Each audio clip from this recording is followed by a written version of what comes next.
And welcome into Poke the Bear, episode 238, presented by CLNS Media and sponsored by our good friends over at Prize Picks and Game Time Tickets.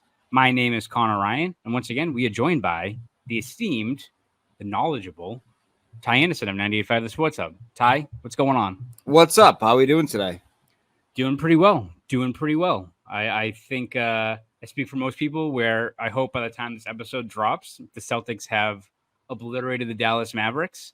Do you think that one's going back to Boston, or do you think this is ending on Friday night? Selfishly, I almost want them to lose so they can win it in Boston because I think it's been a while since we've seen a team win in Boston. Usually it's only they lose in Boston. Yes.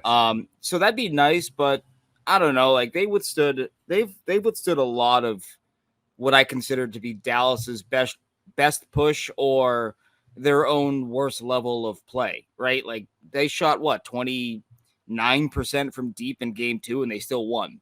Yeah. And you look at sort of what happened. They almost blew a 21-point lead in game 3, but you look at the way that game started too. Like I think Dallas scored the first, 15 of the game's first 28 points or something, or 23 like points. It was something crazy. It was like 15-4 or something like that. Yeah. And so you're watching that going, oh, okay, this is Dallas's game.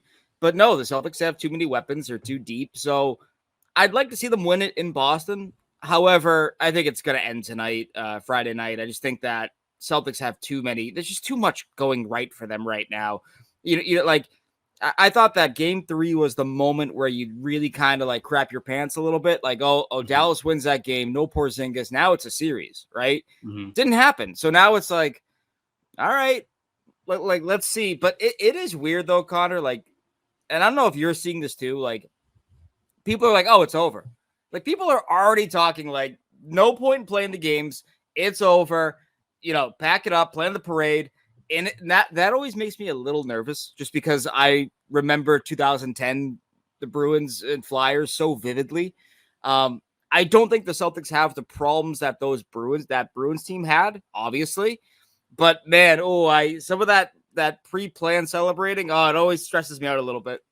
I mean, look at literally last year against the Miami Heat. Like, again, they were one potentially rolled ankle from Jason Tatum away from coming back in that series. And again, like you look at that Heat team where they had Joe Schmo and Joe Dickhead shoot, 60% from 3. It made no sense at all. But like contrast that with the Celtics team where, everyone's playing at a high level. You could even make the case that like Tatum and a few of these other guys like have another 40-point game in them. Like, they're still rolling the way they're playing. But I do agree. Like, don't want to get too far ahead. I've already seen quite a lot of like, well, they're bringing the whole team back. So like if Al Horford retires, they'll still have a really good team. They'll run it. It's like, no, I don't want to talk about next year quite yet. Like, listen, they're going to be in the mix for a while, but take a deep breath. Let's get through.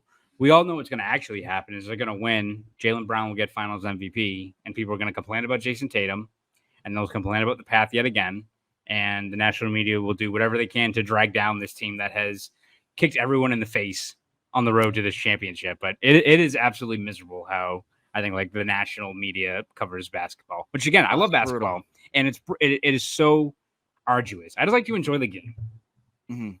Yeah. I mean, think about how rare it is now. And listen, no one's playing violins for us. We're not on the Titanic. We're going to be all right.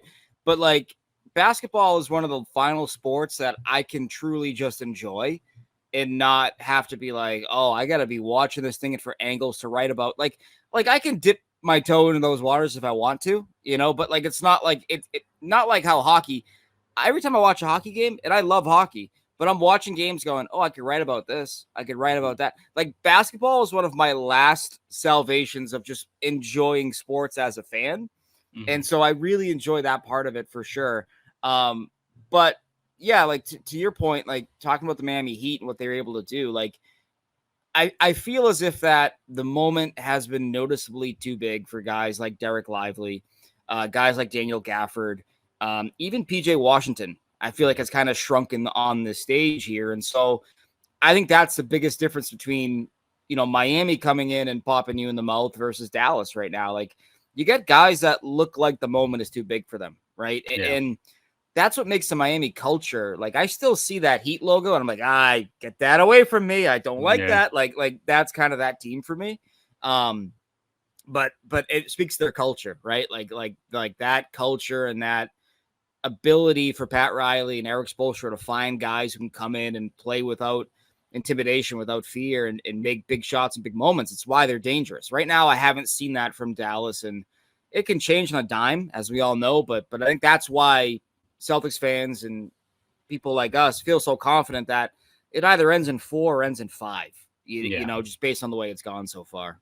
Yeah, it also helps when, if you're the Celtics and the best player on the other side absolutely loses his mind in the fourth quarter and is also like sucking wind. Dude has like, I think 8 fourth quarter points in this series so far. It's like, yeah, guys got to figure some shit out. It doesn't not when Brian Windhorst is like ethering you after a game. Who's never ethered anyone his entire life is now doing that. Yeah, I think there's one thing I like about the Celtics as a team construct, and it's been the case for a long time now. Like, the Celtics seem content to let guys like Luka Doncic and James Harden and even Joel Embiid, to a degree, like, get their points, and they're like, fine, get your points, but you're not going to win. And that's such like a baller ass move to be like, yeah, that's fine, get your points, but by the end of the game, you're not going to be happy. It's been a strategy there, is really going back to Brad Stevens. Like, I remember all those James Harden Rockets teams he would get so many points against them, but they'd lose. You know what I mean? Or they would make life hell for him at the end of the day. So that's been fun to watch that identity still be there for the Celtics. Absolutely. And so we look at Jason Tatum, product of Chaminade High School in St. Louis. He is 1 win away from a sweep and a championship, and his teammate, or his classmate rather, Matthew Tkachuk, also on the brink of a Stanley Cup title. They are up 3-0, the Florida Panthers against the Edmonton Oilers. Have pretty much taken care of business this entire playoff run, right? Beating Vasilevsky, Swayman, Shesterkin. They get to Stuart Skinner and they're like, this is easy. Yeah, perfect, it's a warm-up goalie. It's a shooter tutor for them. Yeah, so you just look at the way the Panthers play and just the way they've dominated. I think Bruins fans, are understandably frustrated in the middle of that series, right? Where like, the Bruins have 3 shots on goal in the first period, what have you. There's a lot of very good teams. Like I think we both agree that the Rangers we thought were the best team in the East, or they should be. And they had the same issues with really strong shot suppression from Florida. Shesterkin's a great goalie. Wasn't enough to hold off Florida. And then you got the Oilers who, again, you thought maybe these would be a couple of 6-4 games. The Oilers' big guns haven't been able to do anything against Florida when they're playing that game. So, Ty, when you look at just how dominant Florida has been, and the fact the Bruins, a couple of blowouts early on in that series, but played them pretty competitively the rest of the way. Do you feel better about where the Bruins maybe are right now? Right, like it doesn't make it feel better of like, all it was that maybe that Sam Bennett goal in Game 4 could have changed everything, but do you feel better about where this team is in terms of the gap between them and what we think is right now the best team in the NHL in the Florida Panthers? Yeah, I think you feel a little bit better about it. It speaks to how good and deep Florida is for sure. I think that, you alluded to it.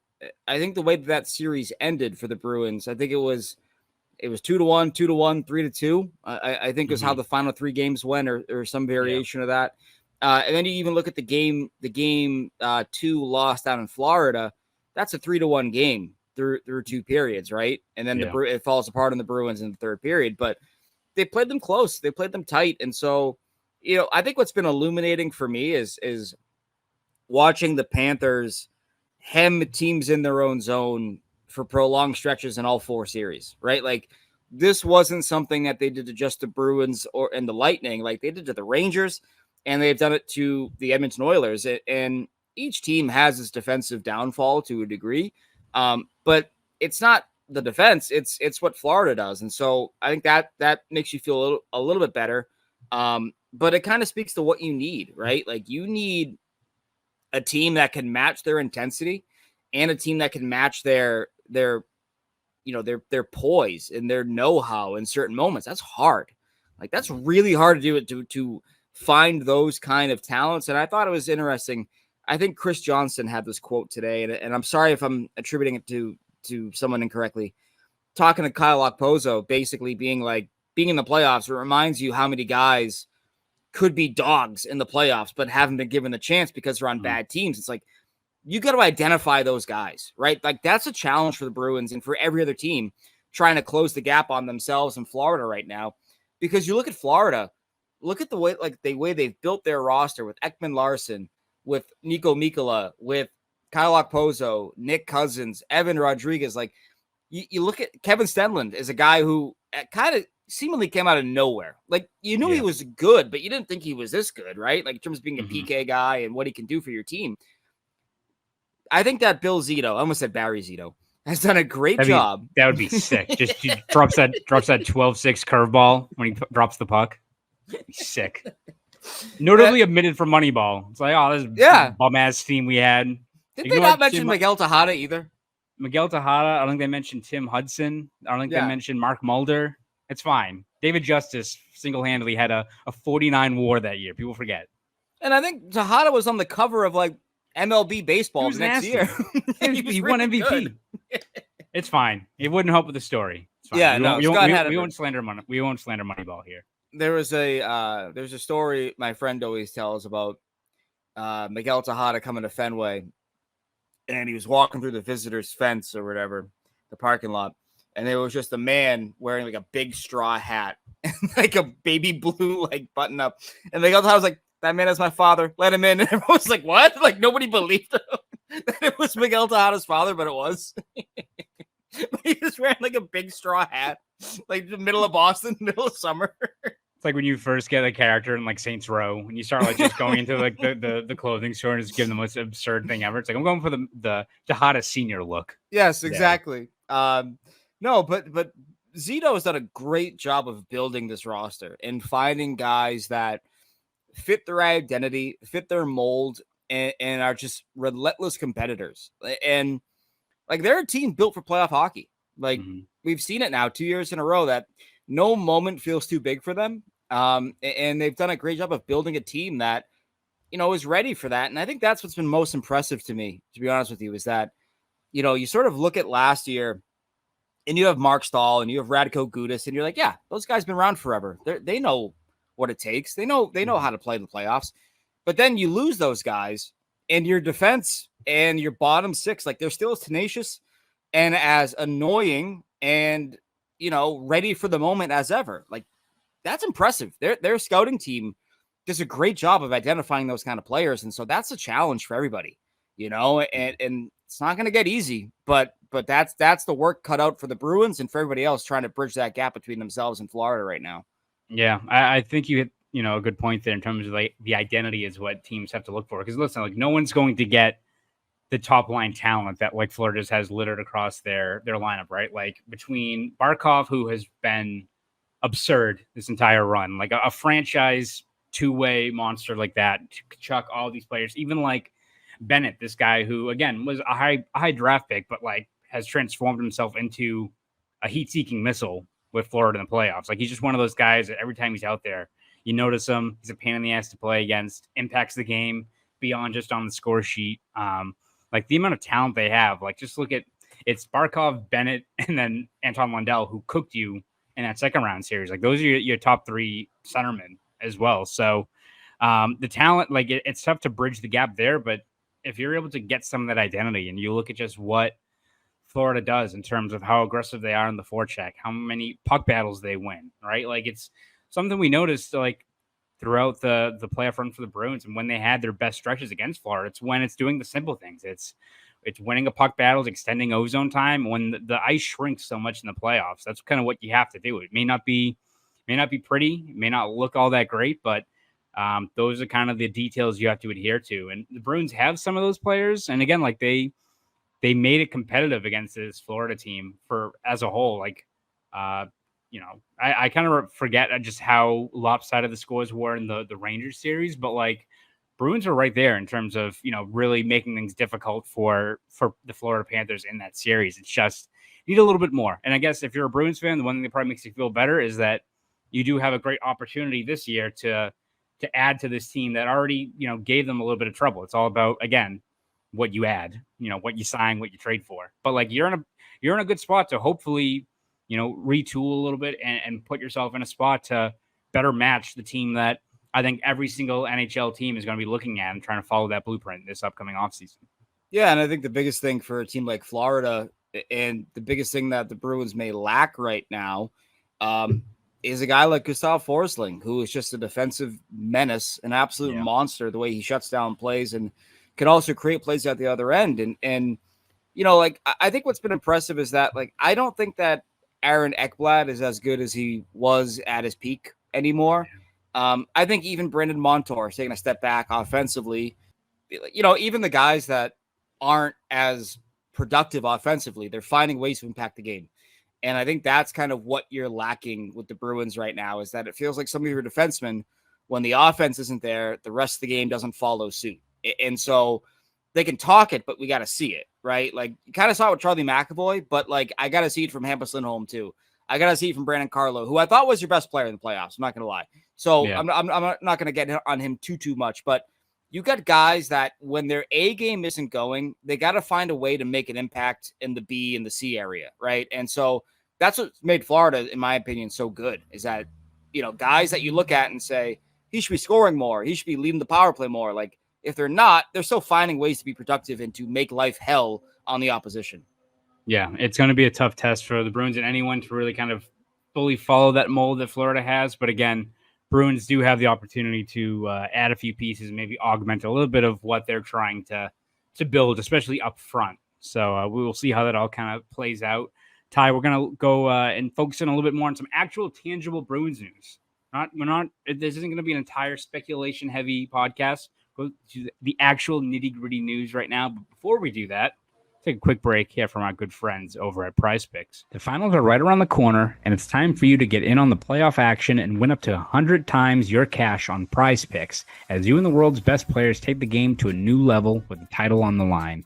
With Prize Picks, you can turn $10 into $1,000 in a single game watching your favorite sports this summer. With Prize Picks, you could turn $10 into $1,000 in a single game watching your favorite sports this summer. You can make a Prize Picks lineup in as little as 60 seconds. You just need to pick more or less on 2 to 6 player stat predictions, and you're locked in. Prize Picks is America's #1 fantasy sports app with over 5 million active members. Get on the daily action with your friends and become part of the Prize Picks community today. The finals mean more on Prize Picks, and so do the star players. You get boosted payouts on select basketball stars that you won't find anywhere else. Quick withdrawals, easy gameplay, and a huge selection of players and stat types are what makes Prize Picks the #1 daily fantasy sports app. And with the Celtics season still in full swing, there's plenty of opportunity to participate in Prize Picks. This week on Prize Picks, I'm selecting Jaylen Brown for more than 25 points and Derek White for more than 7 assists. So download the Prize Picks app today and use code CLNS for a first deposit match of up to $100. Again, use code CLNS for a first deposit match of up to $100. Prize Picks. Pick more, pick less. It's that easy. Now, let's get back to the show. Once again, shout out to our good friends over at Prize Picks. All right, Ty, I will say we're going to get into a little bit of speculation later on. We don't have 30 minutes worth of just actual tangible content here. But before we dive into a little bit more about trades and buyouts and stuff like that, the actual tangible news, Jay Leach is back with the Boston Bruins. He'll be running the defense after 3 years with the Seattle Kraken. Obviously, I think spent 5 total years with the Providence Bruins. Yes. A little bit of a reshuffle. Joe Sackos kind of gets the bump up to associate coach. You have, John McClain goes from assistant coach to kind of what he already was doing of skills and skating. He was an eye in the sky during games last year. So it didn't seem like really that much of a change in terms of what his kind of bread and butter is as a coach. But what do you make of Jay Leach being back in the fold and how that kind of changes things in terms of the Bruins coaching staff? Yeah, I think it's notable in the sense that when Jay Leach was running the show in Seattle, Vince Dunn took a notable stride forward. Adam Larson got his game back to where it was, I think, pre-Edmonton. And I think he's been playing the best hockey of his life probably in Seattle. Jeremy Lauzon broke through. Will Borgen broke through. So Susie. This is a guy who knows how to help guys take their game to the next level. And what I find interesting about that is that, in Providence, he was instrumental in the development of Connor Clifton, of Jeremy Lauzon. If you want to include Jake Zaboral in that, you can. I know that he didn't necessarily pan out, but he pulled himself up from devastating knee injuries to NHL roster spot. He was also the coach in Providence for guys like Trent Frederick, Jacob Lauko. And so, but sticking with Seattle and what he did, I think it's telling because now he's coming into a team that has Mason Lowry trying to emerge as a full-time contributor, has Parker Wotherspoon looking to be a full-time NHLer, and also has Andrew Peeke, a player the Bruins feel like has more to give and more levels to his game. So you bring in that guy who, helped build Seattle's defensive structure and defensive identity. I like it. I think it's a good move. I think this is a guy that they never wanted to lose in the first place, to be honest with you. Yeah. And by the time that they had made their own changes, well, he already moved on. And so I like it a lot. And you said it, and I think this is the perfect way to describe it. It's a reconfiguration that puts everyone in their right spot. You know what I'm saying? Like, yeah. Like Sacco, I think, had too much on his plate last year, and he deserves the promotion. I'm happy he got the promotion, but like he was running the PK, the power play, and the defense. It's a lot. It's a lot for one guy to be running while he's not the head coach. And right. So I like this. John McLean, like he did a great job. For someone who got hired in September, I think it was. Right. Yeah. But definitely more of a skills coach than a assistant coach at the NHL level. I think he went from high school to the NHL, which is crazy. It's crazy to think about that. Right? He did that. Like that's wild. Was that the same thing with Brandville? Did Brandville kind of do something similar? Because I know he's. I believe so. Was he at St. Seb's or Central Catholic? Yes, that sounds. I know. Evan and Mark Diver are just freaking out right now. That's I can't remember where Kim Brandville coached beforehand, but no, I agree though. Like it just seems like you're putting guys, really good coaches in spots that better cater towards their skill sets and what they can do to help the players on the ice, right? And it's not to say that just because Joe Sacco is a forward doesn't mean he can't run a defense, but again, it's the harshest example is like Matt Patricia running the offense, right? Like put these guys in spots where they're better suited towards, there doesn't have to be a learning curve for the coaches in terms of how to best put athletes in the best position forward. So you have Jay Leach back running the defense and his track record. You have Joe Sacco who can ease up that workload a little bit and still work on the PK and the power play. You have Chris Kelly, obviously. You have John McLean, who is still kind of focusing on the main parts of his expertise. It just seems like it's a lot more streamlined and a lot more better suited towards these guys know what they need to do. They're not taxed in terms of what their assignments are. And what should be the case is all the players are the ones that benefit from it. Yeah, and here's the sports radio part of me activating right now. They got two guys on the staff now that interviewed for the head coaching job before they hired Montgomery. Yeah. Montgomery still doesn't have an extension, last year of his contract. Is this kind of like the Bruins putting Bruce Cassidy on Claude Julien's staff? I wonder. I'm curious what you think about that. Listen, it's easy to kind of draw those parallels, right? Like I feel like after Cassidy was fired, people mentioned Jay Leach is probably the most obvious in-house candidate, right? I think everyone was really high on Jay Leach and what he did in Providence, a younger guy. I think by the time Cassidy was hired, he was like 42. So young player, super personable, all those kind of things. Makes a lot of sense. And yeah, like again, I think the Bruins bring in Jay Leach because he's a really good coach and it should really help a key part of your team in terms of your defense. There's so many either young or newer players out there, but no, you're right. Like having him on the roster, maybe it's a little bit of a not shot across the bow, but better to have that guy who could step into a greater role in the years ahead on your staff than trying to keep tabs of him over on the West Coast or anything like that. Yeah, and I think it was interesting that Jay Leach wanted to come back. This wasn't like the Kraken retained him. They fired Dave Haxtell, but they kept Jay Leach. And, Dan Bilesma didn't seem eager to get rid of Jay Leach, but Jay Leach wanted to come to Boston. And so I just wonder. I wonder ultimately, you reconfigure the staff, but you don't give an extension to the guy who's leading that staff. Mm-hmm. Like, I don't know what they're going to do there. And I'm curious, but now you have two guys on the staff, Joe Sacco and Jay Leach, who interviewed for that job before you hire Jim Montgomery. If you start out slow out of the gate, or if you don't believe in what's happening, do you make that change? Is it easier to make that change now that you have Joe Sacco and Jay Leach on your staff and you don't have, again, respectfully to John McLean, but like you don't have John McLean all of a sudden bumping up to, second in command theoretically if you were to make a coaching change. Right. So I it might be the sports radio in me that's wondering about this kind of move, but I find it telling that there's still no extension. The Bruins tend to take care of these things early. There's still time, obviously. There's August, September, October, but this is a developing situation, I think, for the Bruins. Is where are you at with Jim Montgomery? Do you believe in him as the head coach, or are you bringing pieces in now to have a contingency plan in the event that it goes to hell, early in the year, or you're not happy with the adjustments early in the year? I just wonder. Yeah, no, absolutely. So something worth monitoring as we go forward.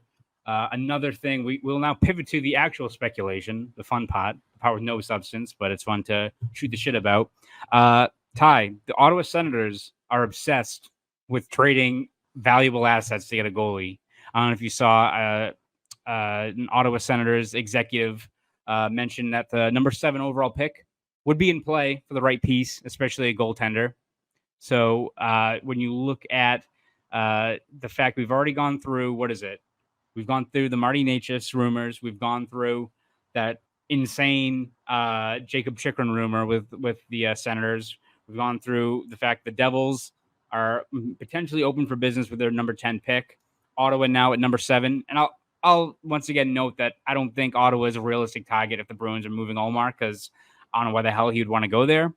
But if you're Don Sweeney and you have an offer for a top 10 pick or a impact forward, let's just say Necas, just for the sake of this argument, what would you rather have? Would you rather have the player, the 25-year-old player now? Would you rather have the top 10 pick when you look at where this team is right now? Top 10 pick. Top 10 pick, because you've shuffled so many picks out the door. And I think we'd both agree at the end of the day, the Bruins' long-term need is center. Mm-hmm.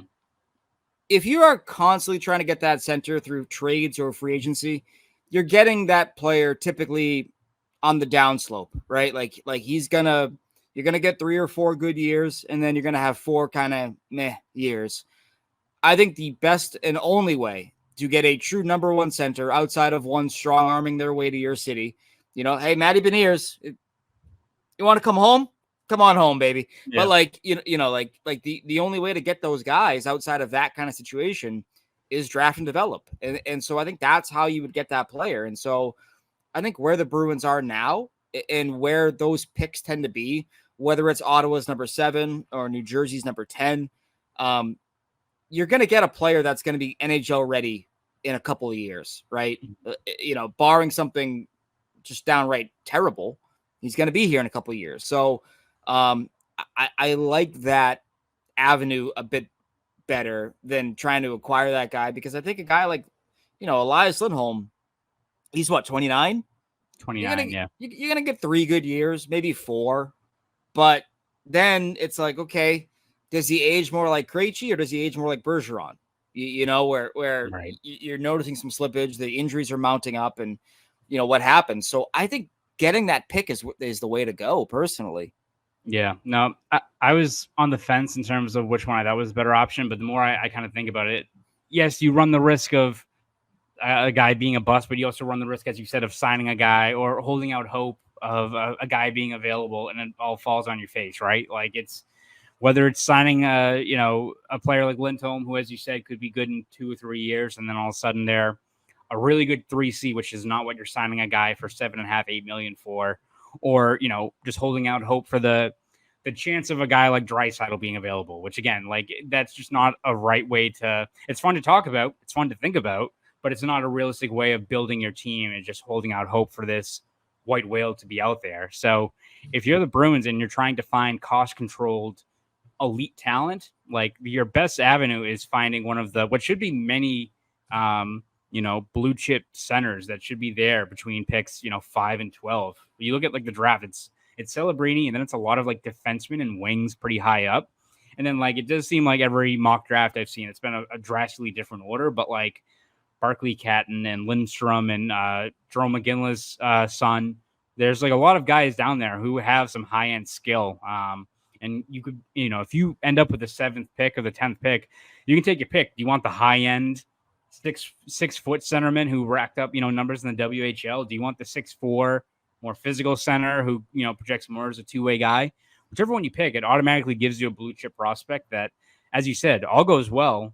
Maybe you have a Wyatt Johnston on your hands and he's up helping the team in 2-3 years. But at the very least, you have a guy that should be a foundational piece of your team. And I get that people want to add to this team right now with you look at Pastrnak and McAvoy and this kind of prime years they're in. But you can also still do that, with all the money you have. You can still sign Elias Lindholm, who helps your team, moves the needle forward, while also having an impact, prospect that you hope can, take that next step.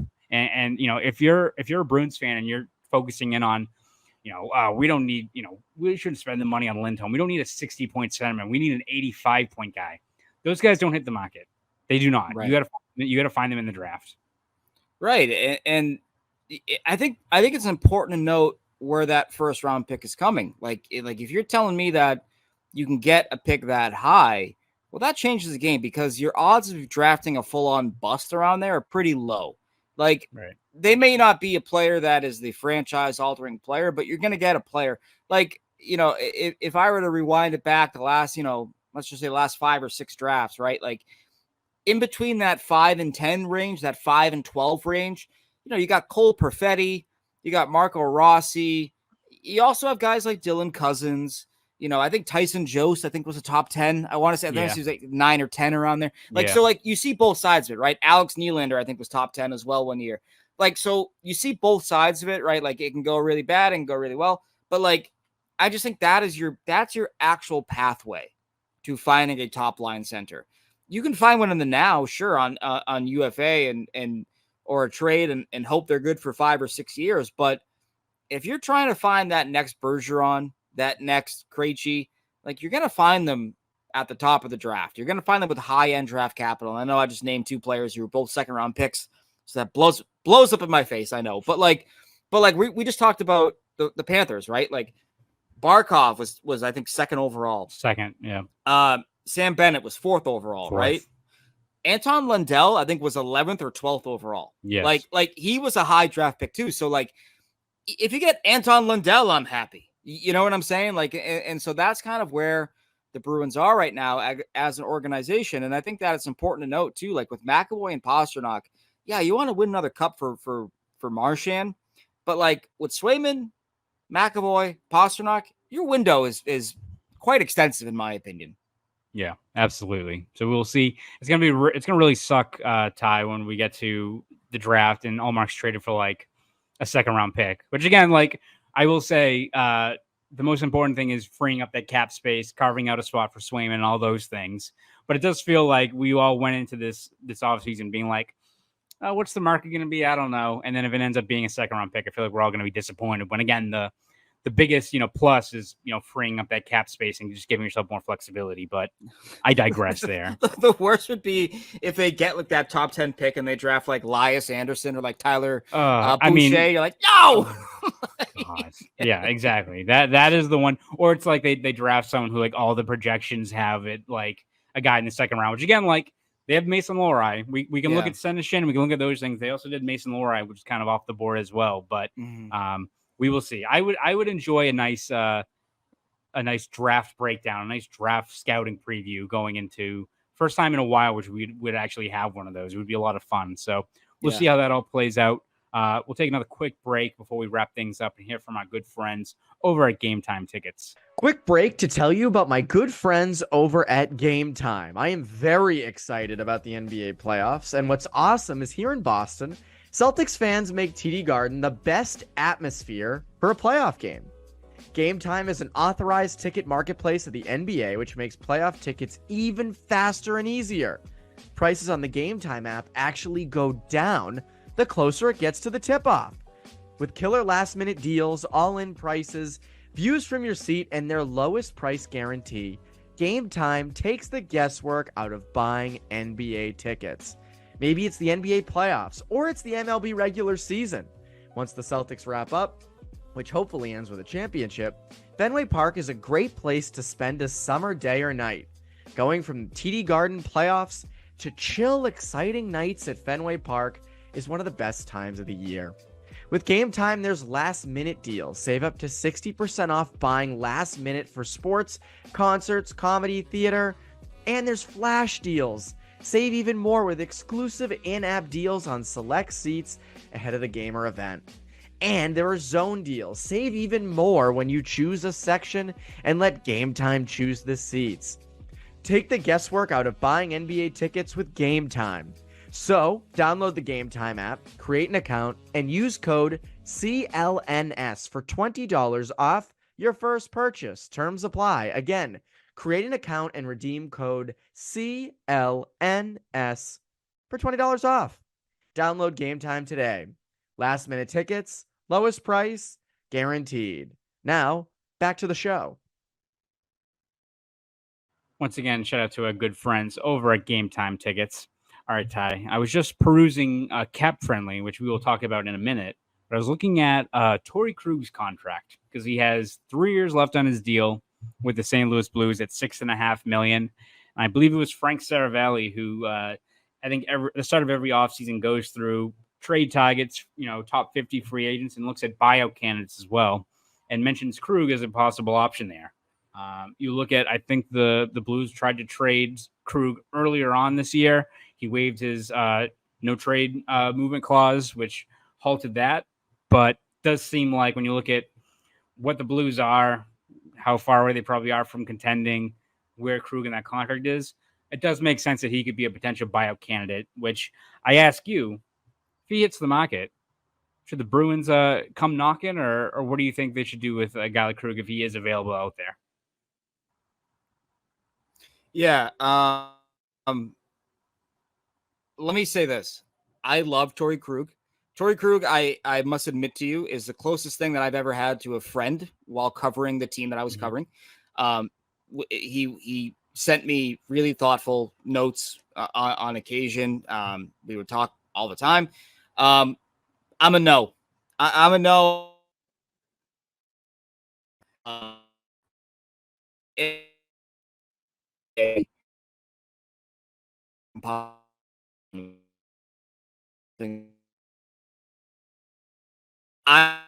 pains me because I love him as a person. I do have a team though that I think he should go to. Yeah. Want me to lay it on you? Carolina. Yes. Carolina. Their power play stunk in the playoffs. They're probably going to lose Brett Pesci. They're probably going to lose Brady Shea. They just signed Jalen Chatfield. If they're going to move on from Tony DeAngelo. If there's a team that needs an affordable power play quarterback, it is the Carolina Hurricanes, and Torey Krug would put up monster numbers quarterback in that power play. I firmly believe that. So I'm a no on the Bruins, but I do think that if he is bought out, he will come east and to a team that could, in theory, be in the Bruins' way in the playoffs. Yeah, it would make for great theater. I agree with you. Love Krug. Love what he brings. Great veteran guy, especially now at this stage of his career, but just doesn't seem feasible for the Bruins in terms of that left side of what you're building. And I think we mentioned this when we talked about Jacob Chychrun and those rumors. It's like Chychrun obviously is probably a better player right now than Krug, but the same thing where if you're carving out a spot for Lohrei and you are trying to further build his game, having a guy like Krug, who's obviously would get the keys to the power play, kind of hampers a little bit of what you hope, Mason Lohrei ends up being in a couple of years, right? In terms of being a proven power play quarterback. His Lohrei has a very high ceiling in terms of that ability to activate off the blue line, except he's also 6'5", right? Like he is a guy that I don't think should be someone that you hand the keys to the power play to when he's 27, 28. Like you just start giving him reps now and seeing what you can provide there, especially when you look at how stagnant I think that power play was at times this past year. So I agree. Like, love Krug. I think he's going to go to a team. You mentioning in Carolina makes me feel very upset because I'm like, damn, that's such a perfect fit. That's absolutely where he's going to go. Have a nice 14 goal, 44 assist season with a team like Carolina. I think that one makes just so much more sense. But again, I think you just look at what the Bruins need, especially on that blue line where I think they just need a little bit more heft, a little bit more of a, you mentioned before McNabb. I mentioned like Brendan Dillon. That's kind of what you need more than a guy like Krug and what he brings, especially when you've got Lohrei. I wouldn't say even waiting in the wings. Like he's ready to roll right now. I just don't think you should have someone that cuts into his minutes and his opportunity to further build his own game. Yeah, that's what it comes down to. It has less to do with Torey Krug and more to do with the fact that, you've kind of turned the page from there, right? Like you have Lowry, you want to bring in the type that we're talking about. I think that's where they're going to land with it. A Dylan type or a McNabb type, just a player who can be a bit more stout in their defensive zone. And you sort of look at the usage, right? Like we've talked about Mason Lowry. Okay, well, you want to get him going offensively and on the power play. You talk about Hampus Lindholm.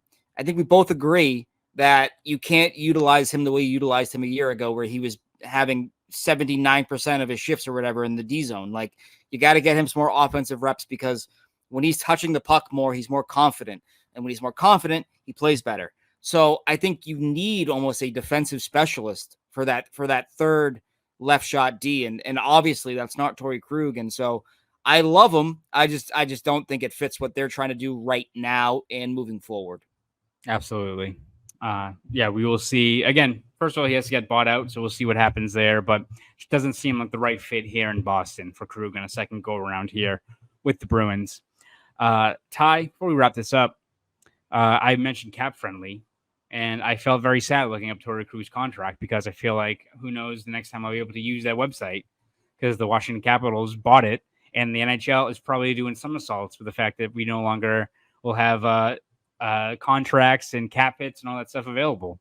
And I think when you look at that and you look at these bootleg-ass Utah hockey team jerseys and everything, it feels like the NHL has taken a lot of hits, and it's all pretty much self-inflicted these last couple of days. And it's not going to end anytime soon, I think, because, the Stanley Cup will be awarded and all that. We go right into the draft.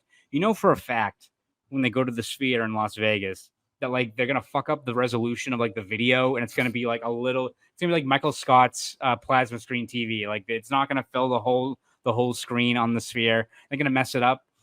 I just feel like the NHL, once again, especially with the cap friendly thing, they're obsessed with just making things as difficult and arduous as possible for their fans to consume things that matter to them. And again, we're hockey writers. We use it cap friendly all the time in terms of running through cap space and building rosters and those things.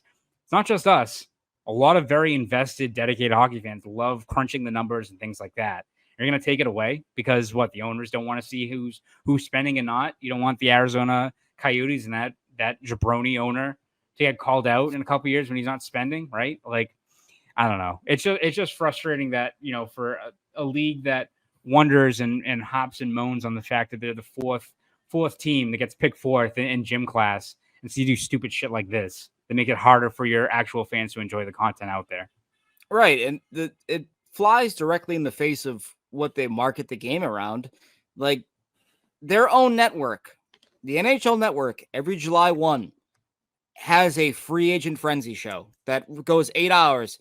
And at the end of the day, they're like, wow, $1.1 billion in total contracts handed out today. It's like, okay, so we can't know that now? Now we're not allowed to know that and the ramifications of that.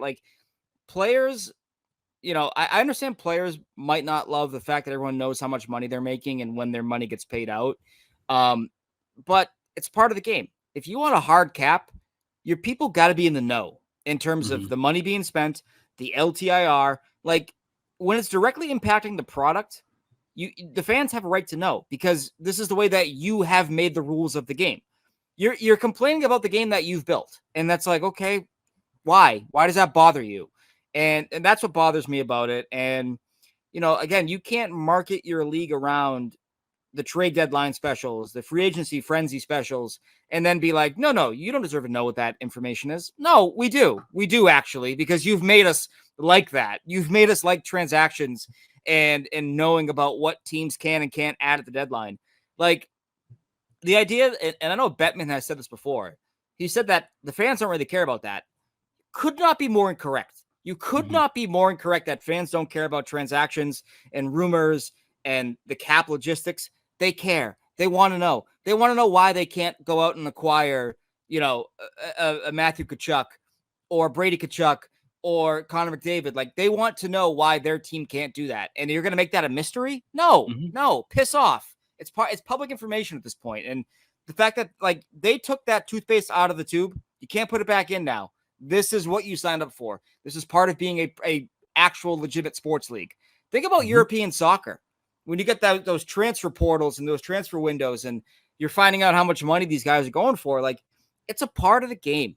The way that we've all invested heavily into fantasy sports, into sports betting, into FanDuel type of things where you make a roster based on, this player costs this much. Like, it's so ingrained in our culture as fans that to act like we don't want it is absolutely asinine, but so typical for this league. Best sport, worst league, part 1000.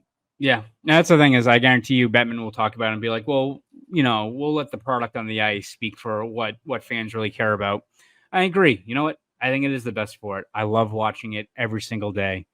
And then we'll get that fucking graphic from ESPN or Turner talking about how it's the most viewed broadcast with 2.5 million people. You wonder why you're fourth on the table, Right. Getting your ass smoked by archaic baseball, the NBA and the NFL every single time. And you wonder why you're the fourth kid getting picked in gym class because it's stupid shit like this. You have the best sport, and you were obsessed with making this as miserable and difficult and arduous for your dedicated fans and for even casual fans who want to learn more about the inner workings of this thing. Because what do you know? As you said, every other league has this information available.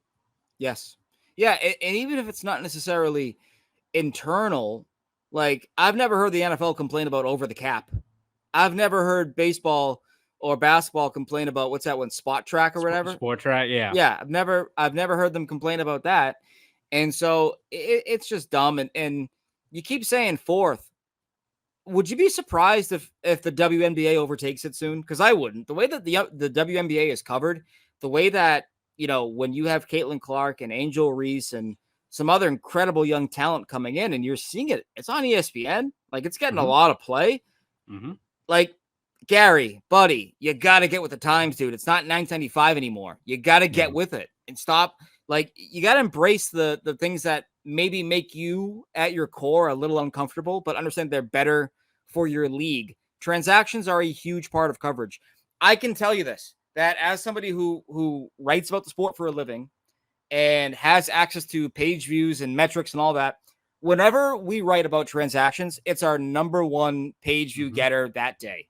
Every single freaking time. So to act like it's not important or not interesting, crazy talk. Yeah. Once again, shout out to the NHL for once again just being the dumbest league. And I'm sure they will continue to screw up and look very dumb in the weeks, months, and years ahead. Ty, where can we, as we wrap this up, where can we find all your stuff online? Where can we hear you on the radio waves? All that good stuff. Where can we consume all the content you're churning out this off season? Yeah, you can find me on the internet. Just type in my name. Just type your name. Just type in my name. I don't know. Okay. I don't want to go through that whole spiel again. Yes, easy enough. You can find my stuff, by the way, unless my internet cuts out here. Over at you can find me on Twitter at Conor Ryan _93. Find my stuff on Boston.com, Boston Globe, all that good stuff throughout the off season. We'll have you covered every step of the way. Ty, thank you for coming on this latest episode. This is episode 238 of Poke the Bear. You fans have a great rest of your week.